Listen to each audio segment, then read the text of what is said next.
तो भैया भोलेनाथ के दीवाने के लिए आशीष भैया जोरदार एक बवाल सॉन्ग लाया है, जो कि सॉन्ग का नाम है छौड़ा चुप चुप तोरे मांगा हिवड़े। भैया अक्सर ये गाना सुने हुए, गाना सुने नहीं होंगे, क्योंकि जो म्यूजिक है उस म्यूजिक गाना का है, जो कि छौड़ा चुप चुप तू ले ले रे। अक्सर आप यह गाना सुने हैं, क्योंकि ये गाना इतना ज़्यादा ट्रेंडिंग में चल गया था, जो कि आशीष भैया के लाने वाला है मार्केट में। यही गाना है जो कि ये गाना वायरल हुआ था। उसी म्यूजिक पे एक सावन सॉन्ग बोल बम का लाया है, जो कि बहुत ही दम बवाल सॉन्ग है।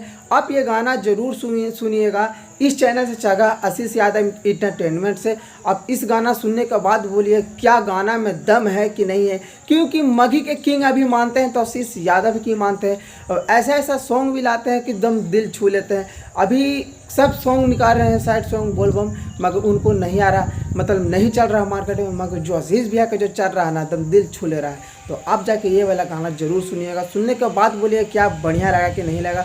बाकी ऐसा खबर सोचते हैं कि सबसे पहले मेरे पास अपडेट माघी भोजपुरिया का आ जाए, तो हमारे चैनल पर नया है तो सब्सक्राइब जरूर कर दीजिएगा, कि भोजपुरिया माघी के हर लेटेस्ट वीडियो सबसे पहले आपको पास चल जाए। तो बाकी अपना ख्याल रखिएगा, मस्त रहिएगा। तो मिलते हैं अगला वीडियो में।